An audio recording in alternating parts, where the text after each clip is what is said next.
So as important as faith and food are to the culture of Schulenburg, equally as important is the power of polka. It's a tradition forever stuck into the fabric of this town. Kind of like the sound of an accordion tune that you can't get out of your head. Yeah, it may not be for everyone, but to some, it's everything. And I'm telling you, if your toes aren't tapping by the time you leave this place, check your pulse. Okay, so say you want to start a Texas polka band. Well, you're going to need a few staple instruments. Here's the list. You start with your accordion, of course, classic polka stuff. Then you're going to need your horn section with a tuba and a trumpet. Then your reed section. So you're going to need some saxophones, as many as you want.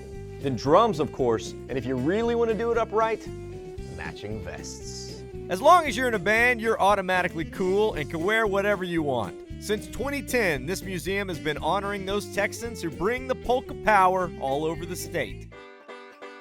If you liked this video, chances are you're going to love another video that's somewhere right about here. Or you can visit thedaytripper.com. But above all, what I want you to do most, remember the Alamo. I'll see all y'all out on the road. Bye con Dios, amigos.